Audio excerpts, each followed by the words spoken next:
This is FearBuster and Lauren Rosenberg. Today we're going to talk to Natalie Reeves, who is a social entrepreneur, and she's very much joining us today to talk about her fear. And I'm going to leave it to her to explain and to talk about how her fear is affecting her and what is a day-to-day life like. So, hi, Natalie. Hello, Lauren. Hi. So thank you very much for joining us today. Just would you like to introduce yourself to our listener, just explaining what you do and Yeah, sure thing. I am a social entrepreneur, so I have a social enterprise called Split Perspectives, which looks at storytelling as a means of catharsis for healing and growth. And also I'm an author of children's books. I've got 3 at the moment, which deal with well-being and connectedness in families during COVID-19. Yeah. Wow, excellent. So, and where can we find those books? So at the moment you could go to my store, which is www.lollipoplodge.net/store. And you can have all the links there to Amazon paperback versions and also hardback versions of the merch. Thank you. So we have something in common because I actually just published my book just before the lockdown in March, and it's also on Amazon. And my book is How to Move Forward When the Unthinkable Happen. Wow! So very much in context at the moment. So we got something also in common about from Well done. That's cool. Tell our listeners about your fear and how did it started, and yes, just tell us your story. Okay, so even when I talk about it, sometimes I can feel my body start to tingle. Okay, so you know what, Natalie? So why don't we do? Okay, so let's start with this. So we're going to do a little bit of on-air session just now. Okay. Just so that you'll be more comfortable. So Right. you know when you just said you just by even mentioning it, where do you feel this in your body? What's going on in your body? What's straight away I feel like a sort of like my stomach plunge, like I'm on a roller coaster. Okay. Like a dread, like fear, like something terrible has just happened. And then from there I feel sometimes quite nauseated, but I've learned to live with that feeling of almost constant nausea. Okay, so you know that feeling, just as we are going to talk about this fear to our listeners, where do you feel that in your body right now as we're going to talk about it? In my chest I feel the palpitation, and then sometimes I feel in my fingertips they start to tingle as if I'm not breathing in deep enough to. So what I'm going to do is I'm going to make you more comfortable. As I'm a fear and phobia expert, I'm going to make you a little bit more comfortable so that you are able to talk to our listeners about your fears. So, because I don't think it's very fair to just go into it and making you feeling some of the feelings like this. So, and I would like you to share really how it's affecting you and you know what make you change your behavior and how you're thinking. So so we're just going to, if you, with your permission, I'm just going to get you to experience a little bit of one of the techniques that I use in order for you to be in a better place, and then you'll be able to feel more comfortable to actually talk about your fear. We haven't told our listeners yet about which fear it is, or a little bit, but we will go into details a bit more when you're more comfortable. So Natalie, this feeling that you feel in your body right now, because you know we're going to share it, and thank you very much for sharing it with our listeners, your story and how you feel.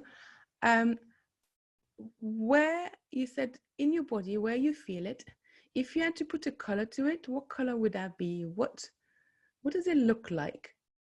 This dread feeling, thinking we're going to talk about it, it's part of your life. Where is that what color does it look like? If you were to know, what color does it look like, this feeling in your body? I would say it feels like an icy sort of blue, like a bluey white, because it feels like it kind of paralyzes you and freezes you. Okay. Yeah.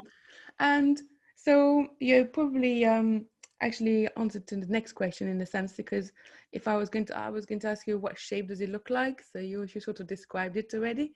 So what I would like you to do is, if you had to pick a color to get rid of this paralyzing feeling that's in your body, what color would that be? Yellow. Yellow. Okay. So did you know that yellow is the color of control? Wow. Okay. You know that? And when we decide subconsciously the color that we need to heal or to get rid of this fear is yellow, it means that we want to take control. We want to take control back subconsciously. Wow. So you actually picked the right color that you need in order to get rid of this dread feeling. So what we're going to do, if you can just take a deep breath, close your eyes, and imagine this nice yellow, almost like a yellow river, going down into your throat, going into your chest, and just give yourself permission to allow that yellow to lift and to make this dread feeling, this blue icy feeling, lighter and lighter and lighter and lighter. And just remind yourself that you're safe, that we're not going to take anything away. We're just allowing that color to lift whatever feels trapped, whatever feels a little bit uncomfortable, whatever feels dreading, like you said.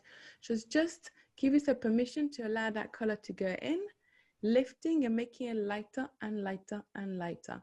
And as we do that, you may want to yearn or stretch and you may also notice also that this dreading feeling in your body become a little smaller or move somewhere else.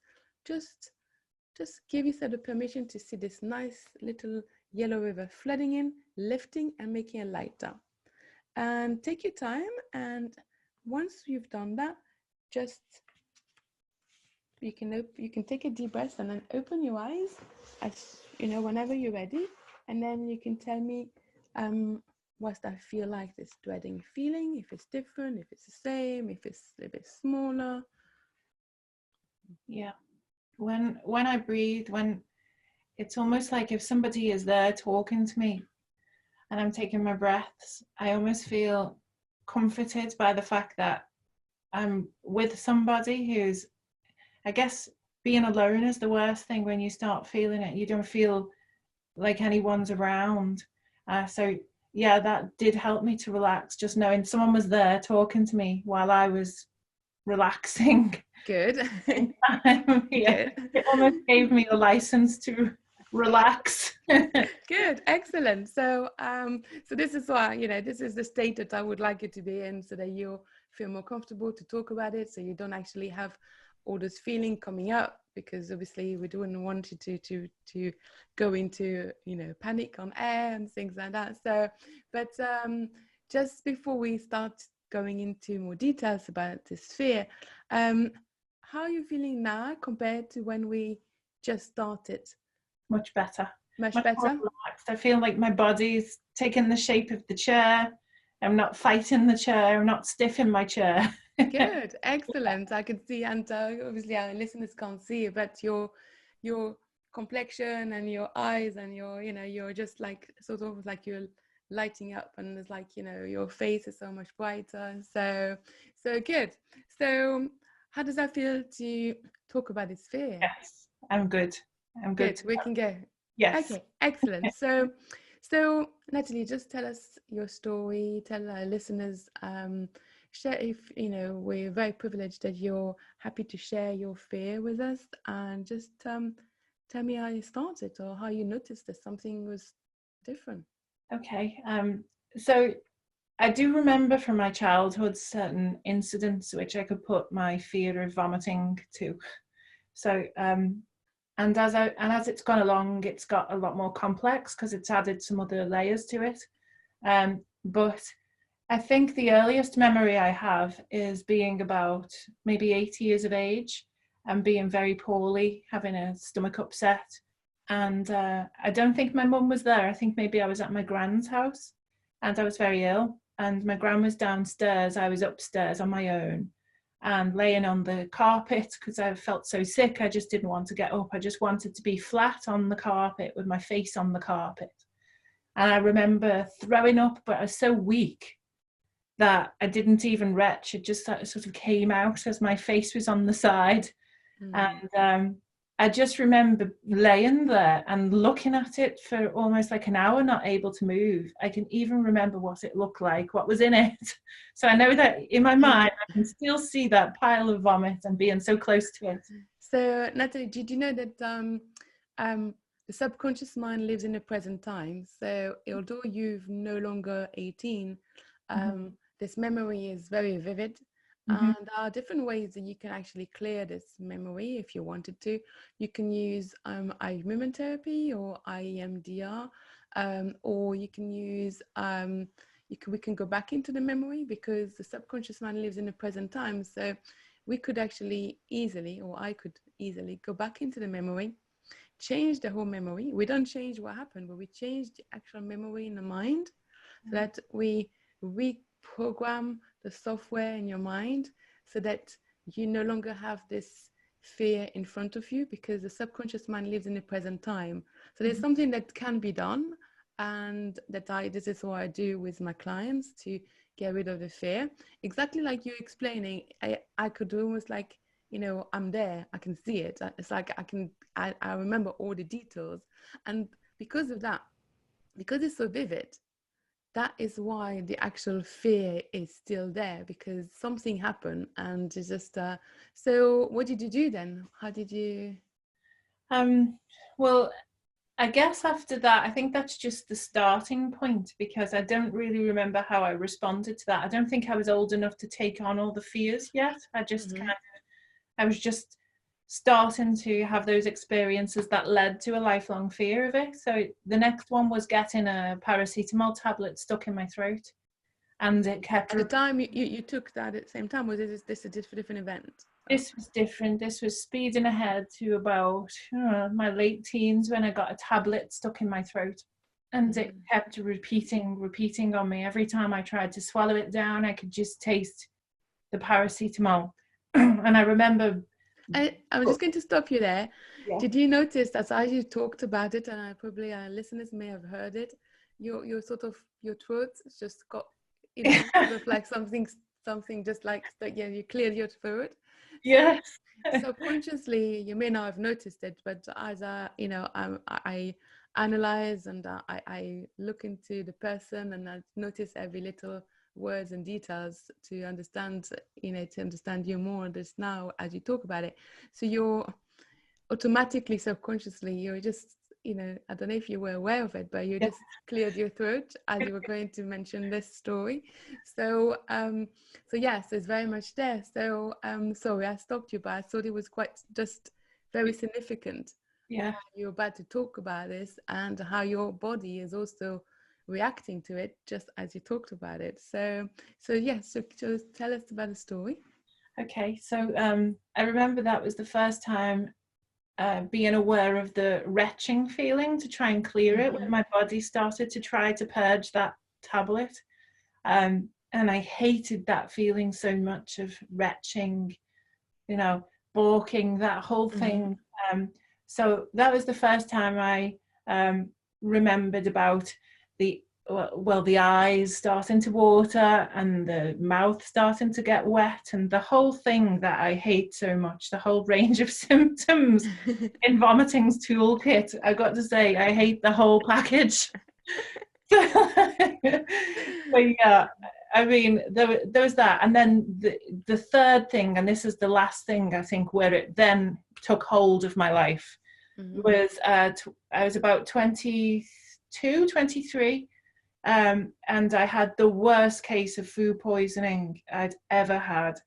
And the worst thing about it was that I didn't have it as I went to bed. I had it when I woke up at 4 o'clock in the morning. And I remember my eyes blinked open. It did a quick analysis of my body. It thought, my heart started racing. It thought, what is going on? I leapt out of that bed like something out of a Halloween movie.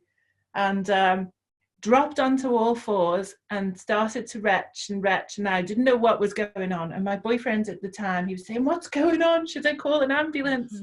And I was Oh, trying poor to, him. yeah. It's And not easy to see somebody, having a reaction and not knowing what to do. yeah, So, I mean, sure, because I'd never felt it. I didn't know it was vomiting. I hadn't actually vomited properly up until that point. And I crawled all the way to the bathroom. I thought, I can't be sick. I just can't. I can't let that happen. That noise was coming out, that oop noise thing. But I was not letting it out. No matter how near I got, nothing was coming out. So I decided this crazy thing I was going to do. I needed to be cold. I couldn't be hot. I always think vomiting reminds me of heat. And so, okay, that's an interesting thought. So yeah, we'll talk about it a little bit. Yeah. Mm. yeah, because my body gets hot when I'm sick, heat reminds me of it. So I can't be in a hot country and sick at the Oh, I was same going to time. ask you that. I was going to ask you, what is it like to go to Spain or to a very hot country? It does trigger, because I think this would be the worst place ever to feel sick. But Ah, what I did was I ran a freezing cold bath of water and submerged myself in there. And for the next 3-4 days, I managed to not vomit, despite the fact that my partner at the time was vomiting like something out of The Exorcist. oh no, Um, that's also, yeah, he that, had it as well. He yes. realised a So few hours hearing later. somebody else, hearing somebody else wouldn't have Yeah, been, yeah. yeah, he had it for one day. I had it for like 3-4 days all over my body because I wouldn't be sick. I was submerging myself in the freezing water till my skin was blue. So I'd just spend the day going from the spare room next to the bathroom into a freezing cold bath. So yeah, my routine now is every time I feel sick, my hair goes up in a bobble, like on the top of my head, because it's in time. It's like I'm going to war. So I put my hair in a bobble so it doesn't get in my way. I take off my makeup, I brush my teeth ready. So, That's interesting. I just wonder, yeah, you're planning it, like, I wonder why the makeup. I wonder why. so yes, that's where it started, all of those things, and from there it's just kind of got more and more complex as it's added more layers to it and more rules, because I've got like a vomiting rule book and my head goes through those rules all the time, and so it's become very, very complex. My friends don't know about like certain situations that might trigger me, or they'll ask, is this okay? I go and then I have to have a time to think if it kind of computes with my in the rule book on the subject. So I have had clients who fear of vomiting and fear of being sick, or fear of seeing their children being sick, and yeah, they one there was a good side of it, and it was some of them, it was took a little bit longer to clear the fear, because the good side of it was that they wouldn't touch any alcohol. Yes, So, exactly. and they wouldn't go party like that. So, so there was the fact that there was a good side of it. They, part of their subconscious mind, wanted to actually keep this fear. So this is why this is one of the fear that is a bit tricky when you go into it to clear it, because you have to look at the two parts of what is that fear giving me on the positive side, even though you don't want it and you don't wish it on anyone, but there is a positive side of it, which means it's stopping you drinking or partying. I mean, it's not all of my clients like this, but I've noticed there's quite a few people that I've seen for fear of vomiting commented like this. It's like, oh, since I have that, at least I don't get drunk, or I don't, I'm in control. So it's interesting because this fear is taking your control, but in other ways it's controlling something else. And if I don't know if in your case it's you're going to tell me if that's the case, but in a few of my clients, it was really important that they didn't trust themselves in parties, and having that fear was like, oh, I could go to a party and still be okay because I'm not going to drink. So yes. Does that feel the same? I don't drink, and I'm fortunate in a way as well, because I don't actually like the taste of alcohol anyway, but I did drink, you know, in my early 20s, and Mm. I loved going to parties and all sorts of things. But yeah, I mean, it's definitely a massive factor. When I think of people being hungover, I think, how can you choose to do that? I mean, in some ways, I'm actually in awe of people, you know, the type that can have a They drink, can just go go. outside, Yeah. throw up, go back in, carry on with the night. How does that happen? Yeah. So I don't know where do you live? Which part of your I'm in Merseyside, so okay? yeah. Because you know, when you're in London and you go out over the weekends in town, that is probably not the place for you to walk Oh, around, because that would be, you know, worst nightmare, especially at 1 o'clock, 2 o'clock in the morning. You'll be seeing, you know, yeah, no, no, things that you don't want to see, because that would be yeah. yeah, because So I know when I'm on a night out, if I see someone vomiting, my logical brain says, oh, they're drunk, the alcohol is making them vomit. But the worst thing is if I'm at home and the kids get sick. So that was going to go into that. I was going to ask you, how do you manage on a day to day? Is the thought or the fear in your mind on a day to day, or is just like coming when a situation comes up? Well, I'm at the stage now where I don't know how much of my feelings of nausea are real or fantasy. And so Did you notice this again? I'm just yeah, going to do, yeah. yeah, So yeah, so right, you're very much stuck in your, so you know, subconsciously our body reacts to our thought, and I don't know if our listeners heard it too, but as you talk about it, yeah, something was in your throat again. So yeah, yeah.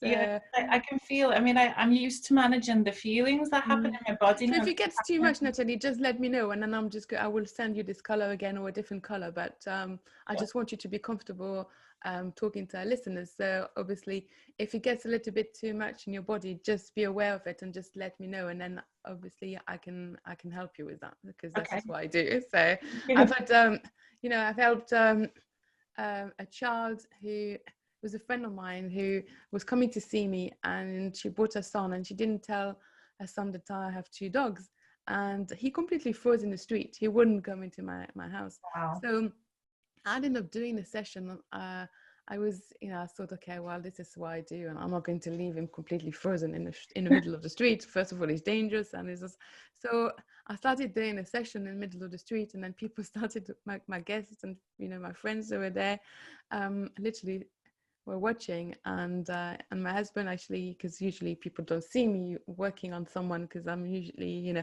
either online or in my office. So this was like, so I worked on him. I think he was about 10, yeah, Wow. and he just literally couldn't move. And gradually I got him into my house, and I told him, you know, I've got a gate, so you can just be in one room. He's not going, the dogs are going to be in another room. But obviously there's no logic when you have a fear, so even saying that wouldn't really help much. But by the end of the afternoon, he actually had my dog on his lap, and he Wow. was so relaxed. So that was like, you know, so I want to tell to the listeners, to anyone who has a fear, there's always a way to get rid of it. It's just, and if people say, oh, I've tried this, I've tried that, and I tried this, and it didn't work, there's nothing to be done, it's just because you haven't either seen the right person, or you haven't been taught how to get rid of it, or use the technique that is good for you, that will actually react and clear it in that sense. So but when you wake up in the morning, is that thought or in your mind, or you're able to completely forget about it, or Yeah. Usually I'm okay until something triggers me. It kind of builds up. The nighttime is for sure the worst time. It's like I'm taking on all of these uh stimuli as I go, and like kind of like holding on to it. And so by the time the night comes in, you know, usually I'm very anxious by that stage. so I'm just going to stop you there. But when you told us the story at the beginning, did that happen at nighttime? Yes. Yeah. Yeah. So just want to try to explain to our listeners and to you. I don't know if you know that, because the subconscious mind is like it's like a computer software, and it records everything. So the minute that you go back into similar situation, which is the night, because this is when it happened, then your software goes back into, say, okay, night equal this is what happened, this is how I felt, therefore I need to protect myself, and therefore your subconscious mind is going to send you some feelings and then put you more on edge. Yes. So it's interesting. That's what I just thought. But so sorry I cut you, but I just wanted to explain that to our listeners and to you, in case you weren't aware of that, so that the timing is really important. So that's why, because it's very much registered in your mind. So what do you do then? So when it goes to that time. Okay, so usually it used to be that if I went out and I'd eaten at a buffet, or if one of my friends happened to mention, oh, I feel a bit off today. Mm-hmm. Oh, well, no one can say that around me. They don't. Anyone who knows. What's the feeling like? So if you go out, so are you okay to eat at a restaurant? Are you okay to? Yes, but I have to choose wisely. I don't eat rice when I'm out. I don't eat pre-prepared salads, like chopped salads, even though that's healthy. It actually stops me from eating some certain healthy foods in preference to some packaged foods like pasties or bread I feel more comfortable with, which obviously is not good for me. But I feel like anything in a tin's going to be okay because they're kind of like beans or something like that. So I'm not eating well because everything sort of, so this fear has taken over your way of freedom. It's taking your freedom of way. Like if you were going and walking to a restaurant, sitting down, and if you wanted to order something, you would just order according to the fear, not according to what you would like to try. Yes, like I will avoid chicken or prawns. But it depends on where I am, how brave I'm feeling in the cycle. So I'll think, oh, I'm starting to get a handle on this. I'm going to eat some chicken. And then in the night, I'll be so angry with myself. Like, why did I order that chicken? Now I'm feeling sick. I've definitely got food poisoning. And actually, it's psychosomatic. I can invent sickness. I can completely and utterly replicate the feeling of nausea in my body with my brain. Yeah, because you're into the fear, and the fear doesn't have any logic. So that's what's coming up. But so how do you manage with you have children and you have a dog, you said? Yeah. So how do you manage that? Because I mean, I have 2 dogs, and I mean, you know, they're like 6 years old and 4 years old, and out of all those years, I think maybe once or twice they've been really sick. They've eaten maybe too much grass, or they've eaten something, and they just so even this could be a problem. I don't know how you would manage that. You see, the rule book I told you about before, it tells me that it can't jump between different creatures. So it can't jump from dog to humans. I'm okay if dogs. So you're okay with dogs? Okay. In the rule book, that one doesn't stretch to that one. It doesn't stretch to drunken people throwing up either. So only mystery bugs where people suddenly say, oh, I'm feeling a bit off. Oh, even now when I'm thinking about that, when my husband says to me, well, he doesn't anymore. He knows not to say that because he won't get any sleep. He'll have me tapping his shoulder all night like, hey, I'm starting to feel really sick. So, because I have to have him sitting up with me, sipping some water. Oh, yeah. Poor him. You know. Oh, and how do you deal with the children? I mean, how old are they? How old? Both 7 at the minute, but there's 10 months between them, and they're both 7 at the minute. Oh, wow. Yeah. So, yeah, that is traumatic, really, because I mean, you've got this huge thing for the maternal instinct of needing to do everything you possibly can to make your children safe, and it's competing with that selfish part going, well, I don't want to get sick, I'm not going near them. My gosh. Natalie, how did you manage to go to pregnancy? That is so some of my clients I've seen, that was a problem, and this is why subconsciously they couldn't even get pregnant because because of the worries of nausea and being sick or feeling sick, and it was a big problem. I didn't think about it before I got pregnant, but then with my first child I was very sick. With my second I was lucky I wasn't at all. But with my first child, my husband had a wonderful idea, because we'd missed out on a honeymoon, that we were going to have our honeymoon when I got pregnant.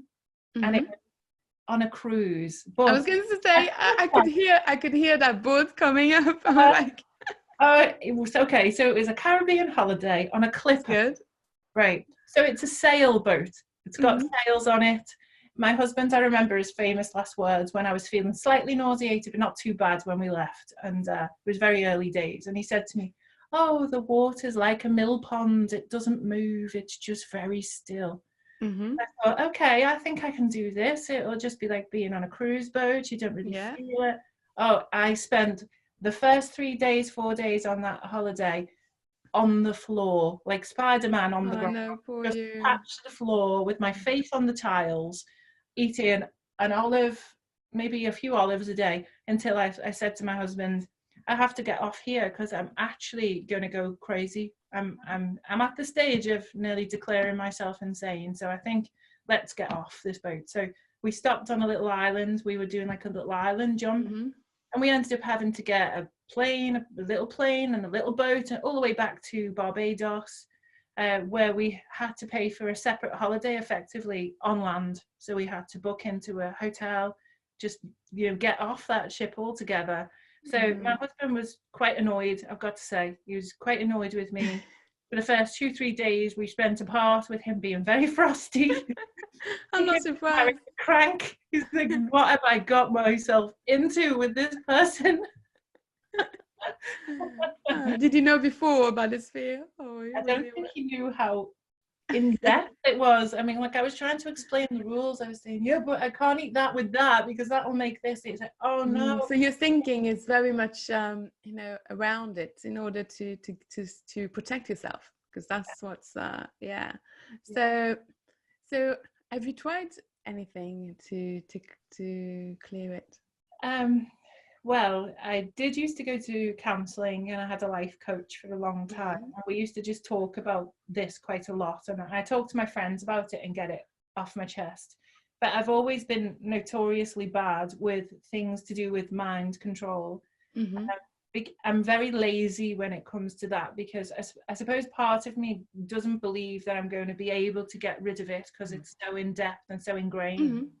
So just so you know, it doesn't matter how long you've had a fear. It's how you clear it that is important. There's, I use energy, and that's how I clear people's fear. Talking is good, it helps, but it helps at the time that you talk, and it helps you maybe 10 minutes or half an hour when you leave, and it helps you a little bit, but it doesn't actually take the memory out of the mind, the wrong belief that's been created, and it doesn't clear the symptoms like we did at the beginning. This, feeling tense in your hands, in your chest, and it doesn't clear that. It's like you talk about it, you release it a little bit, but when you go back into the actual trigger, all the symptoms comes back, because we haven't actually deleted that software saying this is dangerous, this is what happened once and at a specific time, and I've learned that this was so dangerous and so frightening that I need to protect myself. And the subconscious mind doesn't have any logic. So if anybody comes along and tell you, oh, Natalie, it's okay, nothing's going to happen, it'll be fine, this is just like, it doesn't make any difference, because the subconscious mind has decided this is what's going to happen. I know this is how I felt last time. I know I felt like in a big danger, and I have to do anything to protect myself. And this is why, this little boy that my friend, when she came, he just didn't care that he was in the middle of the road.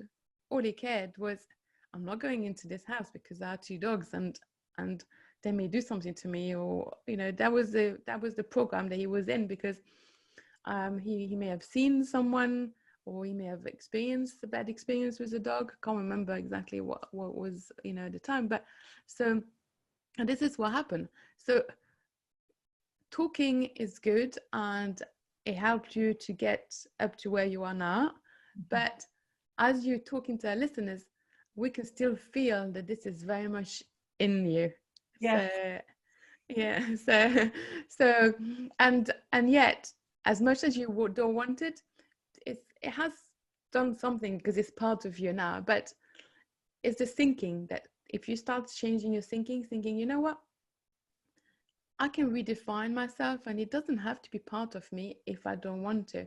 I can be in control of my thought. I can actually decide that this fear is so much taking over that I can actually try something or see someone, or you can see me if you want, but and just literally just clearing it.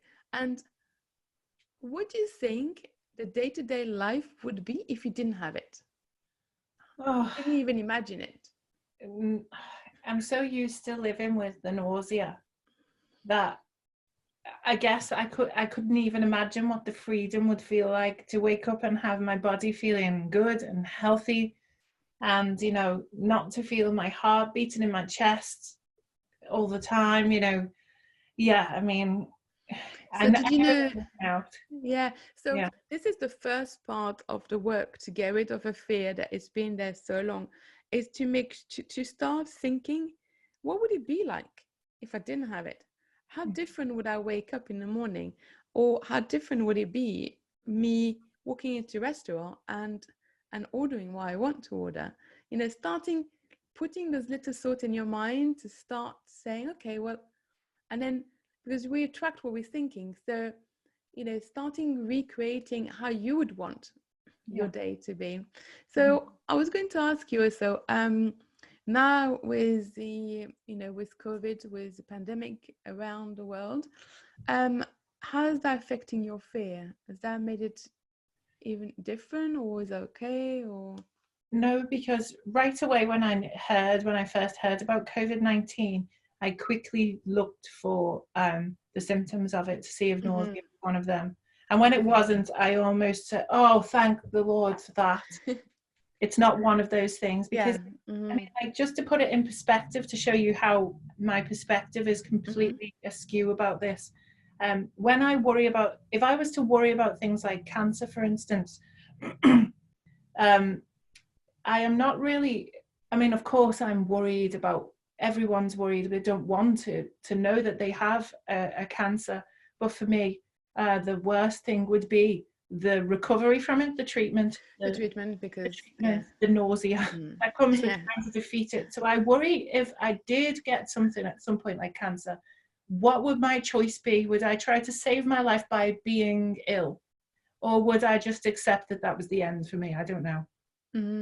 And it's those things where I think, oh my gosh, one day I'm going to have to make a decision about this, and I don't feel comfortable making it, because I really don't know what I would decide. Of course, when I get there, we know that it would probably change. But at this moment, when it's not happening, I think it's something that is on your mind, and it's something that that again, the fear has no logic, and it's just but it's so deep that it would make you maybe refuse a treatment because of the symptoms. So that's so, and it's interesting that you started looking into the symptoms of the virus, the pandemic, and looking straight away like, okay, is that so knowing the symptoms of the virus and the pandemic that's going on, would you go out to a restaurant, or would you be happy to? I mean, I don't know where you are, if the restaurants are open now, or? Yeah, they've just opened, but my husband has a terrible fear of COVID. He's 20 years older than me. He has a lung condition, so he's very, very fixated on COVID at the moment. So for his benefit, we're all kind of staying away, because we know what his fear is like of, so he's got to, so you can imagine what my household is like. It's so you've got me with my rule book and my eating and my deep breathing and panic attacks. And you've got my husband, who's got a terrible fear of wasps and COVID-19. Oh, I've done wasps. I actually did. I helped a lady who wanted to get married in a garden, and she wouldn't even open a window because she was scared of wasps. So we got rid of got rid of the fear of bees and wasps, and then she ended up getting married in a garden. So that was good. Oh wow! Okay, oh, that's cool. That was really nice. It was really nice, and nobody could believe it. And she did it as she really wanted, and people were so worried, how's she going to do this, how's she going to, and we did it, and it was really good. Wow. So yeah, so you got your husband who's got a fear. To be fair, I mean, you know, he's right to look after himself and to isolate himself more and to be a bit more cautious, because that we know that there are statistics that showing that if you're a man and if you're a bit older, then there's you're more at high risk. So he's doing the right thing, you know, and being aware. So and it's always better to protect yourself in that sense. But so yeah, so you haven't gone out to eat out, I presume. So no, we have just recently started having takeaways. Okay. But with him, so you've got me with the no meat in there. Can't have meat. Can't have the rice. Right, and then you've got him washing every single layer of the boxes as they come out, disinfecting them, reheating them. But then in my mind, I'm thinking, no, don't reheat. No. So what do you eat? What did you order? So like, I can't. Oh my god, this is a nightmare. So I have to have like, I can't have any meats in there. So I have to have a really hot curry, because in my mind, and as you say, this has got no logic, right? Yeah, this is the most ridiculous one. I have to have the hottest curry ever, because I don't think germs can live in the spices. I wonder how hot that's going to be.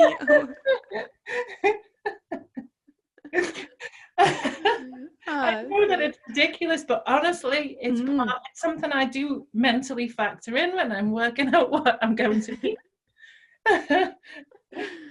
So, and how the kids in this? How did they react? I've kept this strangeness away from them.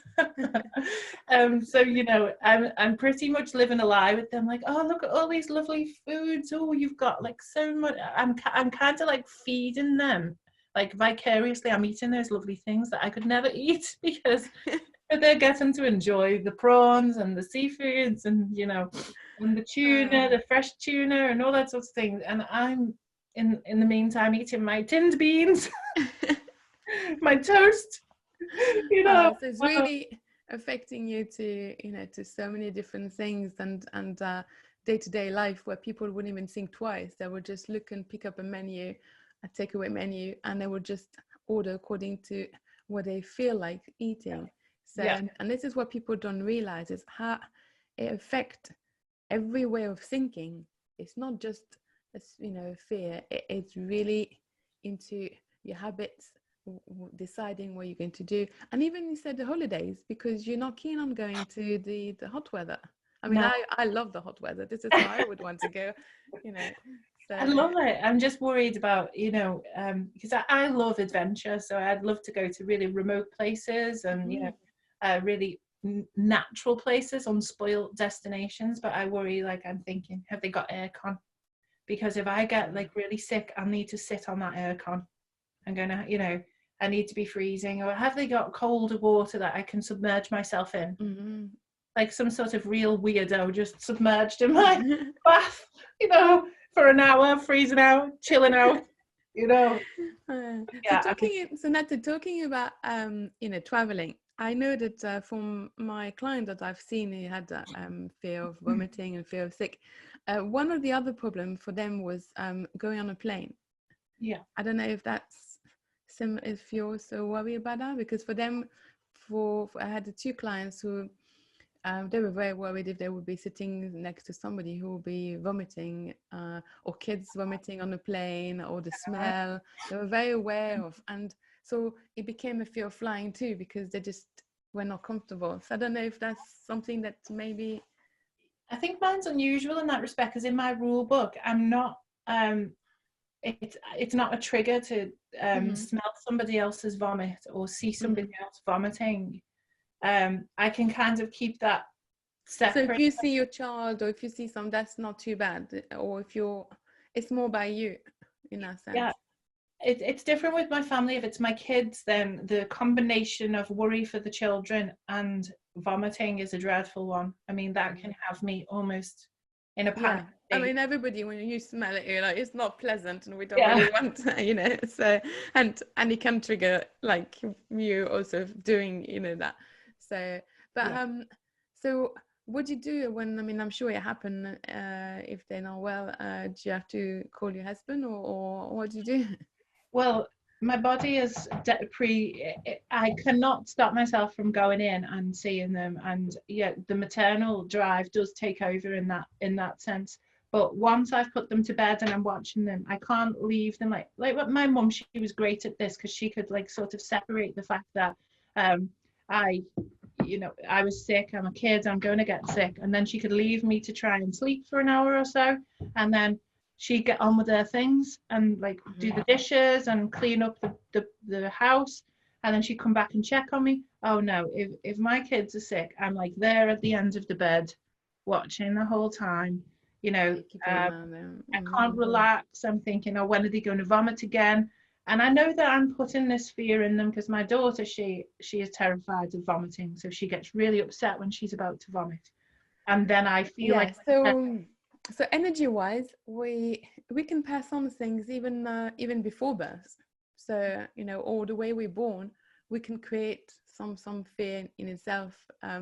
So if you were born with the cord around the neck, you may become claustrophobic. So wow.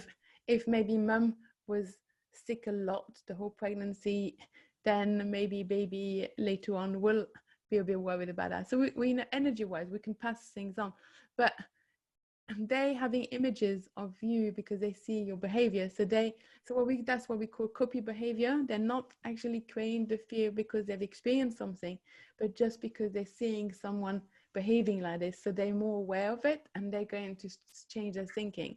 So that's so the first thing I would say would be to start imagine life without it, what it would be like. So that's what I would do if I was working with you. I would just start looking into it. Imagine what it would be like to not have it. What's the advantage of not having it? What would the day-to-day life be? So that your mind will start thinking about that, because that's, like you said, is the first part. It's even hard to even imagine without it. So I couldn't go along and say, okay, I'll take your fear away.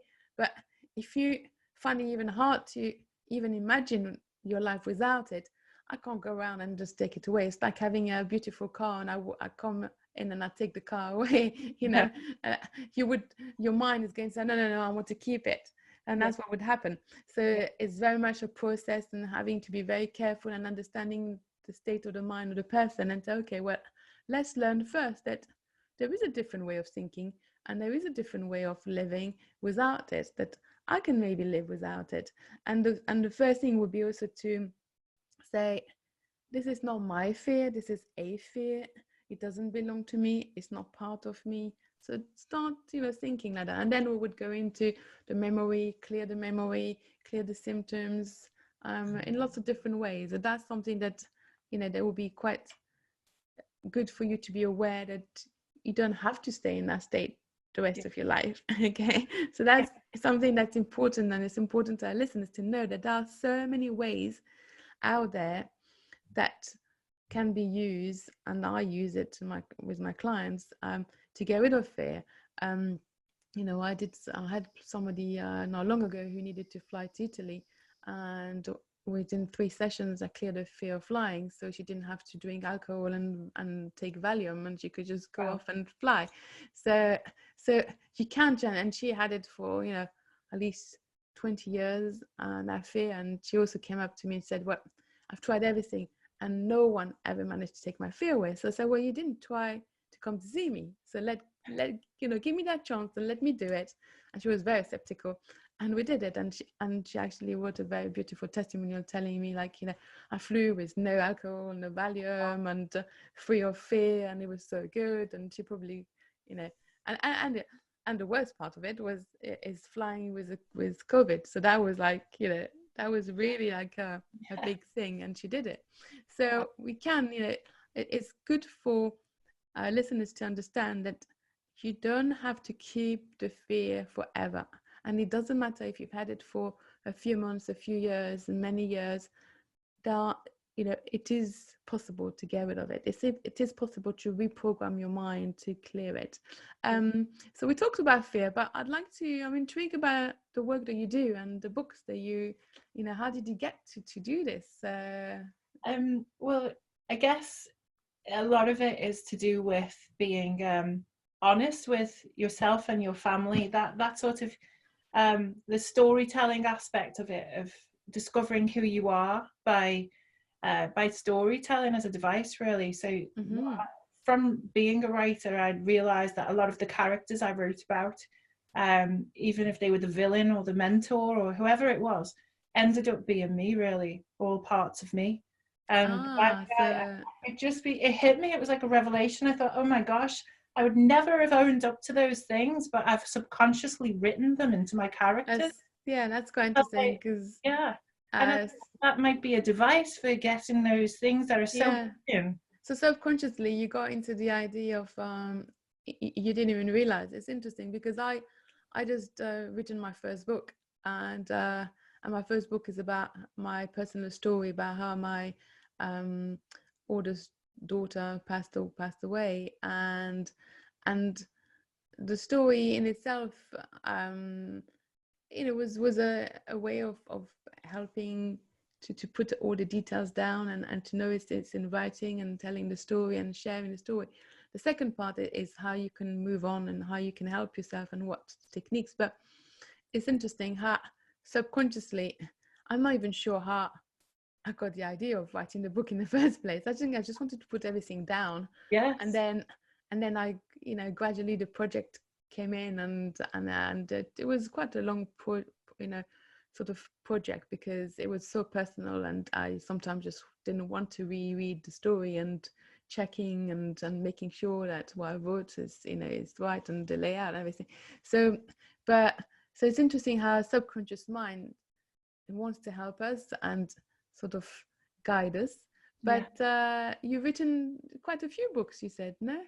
So what was the first story? What's the... what it is I thought about how important it is for children and for parents to see both sides of a story, because it came with my daughter. She's a diva. She's way older for her age, but one day we were debating something quite heatedly, and she said to me, well, there's only ever one side to the story. She's 7, by the way, and it's your side. And I thought, I really wanted to come back, but I thought, wow, that's profound. Actually, there is one side to the story, and it is my side. But then I thought, well, maybe it shouldn't be. Maybe I should look at what she thinks. So I actually took the time. I thought, okay, well, what do you think about this situation? And what she came back with was actually amazing. I'd never thought of that aspect. And I can't remember exactly what it was, but her way of thinking about, how she'd framed it in her mind was completely different to mine. And so I came up with the idea of Split Perspectives books, which ties back into my social enterprise, which is called Split Perspectives. And basically it's about looking at a story and telling it twice, but one time through the child's eyes, the very same scenarios that happen in everyday life, but then we see from mum. So at the beginning, we have the child saying mummy is a monster, and everyday activities that they think why their mum's a monster, like brushing the hair, that sort of thing, everyday dramas, going to the supermarket, walking too far, that sort of thing. And then we look at the other side of the story, which is mummy saying my children are monsters, and you actually flip the book upside down, so it literally and figuratively flips the book on its head. And so this just the illustration shows the monster changing from mummy to the child. And a lot of families have said, wow, this is a great jumping off point for discussing and debating about how perspective can alter the situation. And if there's a space that feels like an honest, open platform for families to talk about why they feel the way they do. And I'm all for that, because I'm in this situation from repression. I think there is a culture of feeling repressed and putting a happy face on and going on. Yeah, it's true. Yeah. One word, when we say something, we think that we assume that the person actually understands what we're saying, but they may see it completely differently. So one word could have a different definition, a different meaning for you than for somebody else. In fact, if you say the word vomiting or sick, for you, that has a completely different definition than somebody else who wouldn't have the fear. Yes. And it's the same with with the parents and children. When we say something, they may not understand what we're saying in that way. They have their own definition, and their own thinking that way. Yeah. And it's true. And the storytelling in itself, in a fear, there is one technique that is called a movie technique, where we go back into the story and we keep telling the story, but we use pressure points at the same time, and colors, and we desensitize the story so that afterwards it becomes just a movie. Doesn't belong, it's the story doesn't belong to you anymore. Wow. And then so you detach to it, and when you detach to the story, you're no longer in the story, and therefore you no longer have a fear. So that's one technique that I use with my client. So it's very much you are right in telling the story is a part of healing, and it's a part of putting it down. So that's very good that you went into this. So you wrote a few books, no? Yeah, I wrote so I'm on a collection of books. I am now on My Daddy is a Monster. So you can imagine I've got to go through all the teachers, aunties, grandparents, everyone, whatever. So I'm going to run the wheels off that one with My Monstrous Me collection. And in between that, I wrote Ben and the Bug, which is another looking at COVID-19 through the eyes of an awkward looking bug who meets a little boy at the playground. And what I wanted to do there was, I realised by talking to mums in the schoolyard, and then afterwards when schools closed down, on the WhatsApp threads and stuff, they were very anxious about sending their kids back to school. Yeah. And what I wanted to do was, I thought, obviously we have to get back to that stage, and there comes a point where we have to manage risk, I guess. But as long as we're doing all that we can, we need to start changing the face of what people think is this unknown thing out there, and children are hearing these trigger words. They don't really know what to do with that. And so I just wanted to change the face of what the bug looks like to them, so that, yeah, they are doing the things that they need to do, but they're not expecting some sort of monster to be out there waiting for them.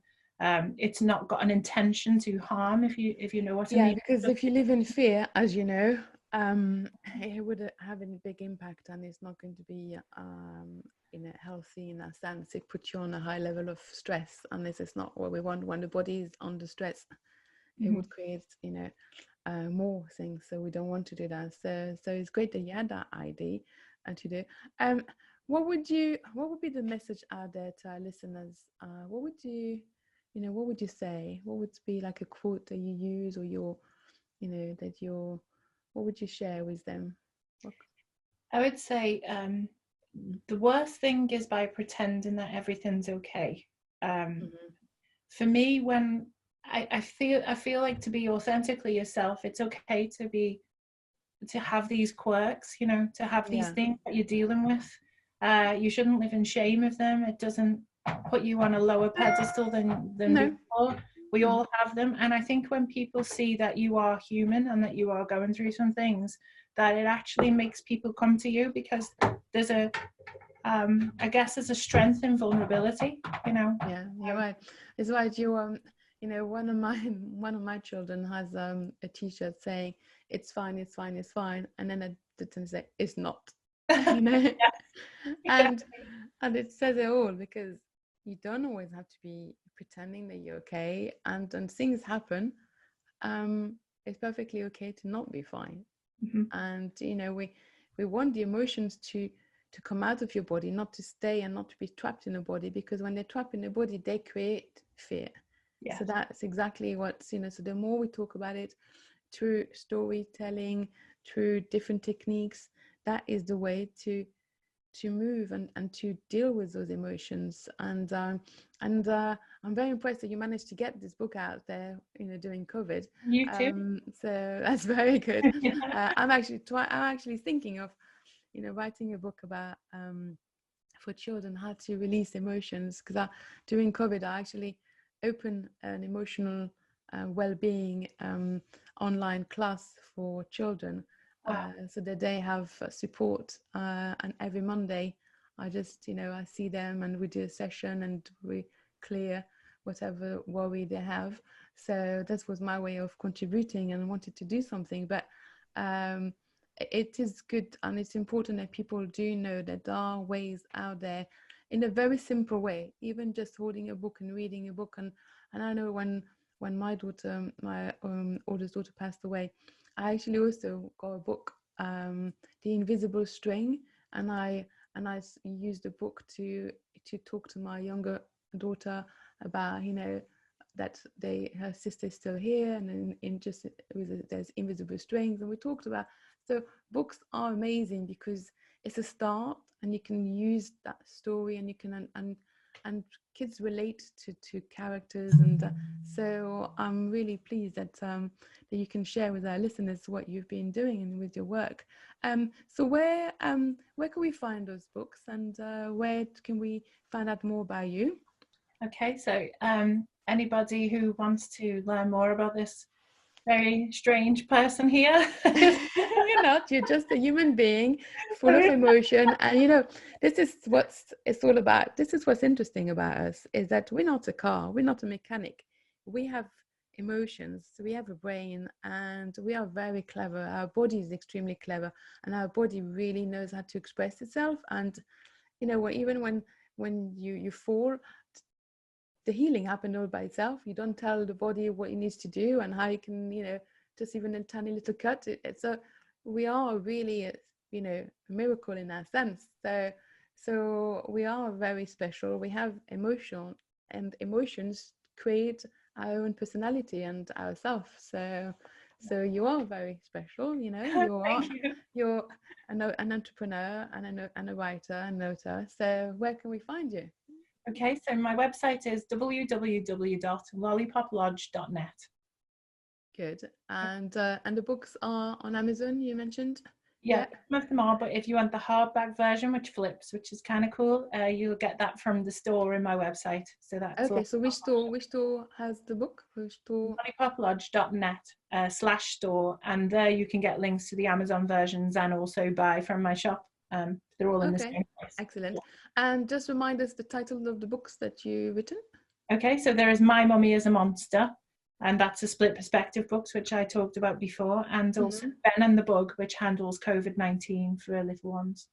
Okay, excellent. So Natalie, I really want to say thank you to you.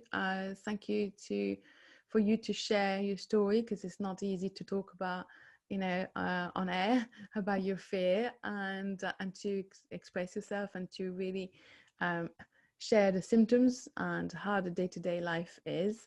So I really want to say thank you to you for sharing this with our listeners. And you know, if you ever want to get rid of the fear, you can come to me if you want to, and we can discuss this another time. I'm sure I have to get in touch with you, because I want to write another book for children, so I will need your expertise in that. Yeah, so, but really, you know, it takes a lot of courage to come on air and to talk about your fear. And actually, I should say to talk about the fear, because I don't really want you to think that it's yours, because when something belongs to you, it's hard to get rid of. So we're just going to be talking about the fear. And so I really appreciate, and I'm very grateful that you sharing this time with our listeners. And I just want to say thank you so much for talking about this fear, and thank you for your time. So and thank you for having me on. This has been so useful, and the best hour I've spent in a long time. So thank you. Oh wow, thank you. So just actually, how are you feeling compared to when we started? I feel it's kind of motivated and like loose. Good. Yeah. Excellent. Yes. So good. So we did a tiny little bit of work on air, which is not bad. So it's good. So and so excellent. So thank you so much again. And if anybody wants to talk to me about their fear, they can email me at lauren@fear-busters.com, or they can visit my website at www.fear-busters.com. And thank you very much, Natalie. This was Natalie talking about her fear and her work. And thank you very much to our listeners. And this is Lauren Rosenberg, and looking forward to meeting you again, talking about another fear. Bye.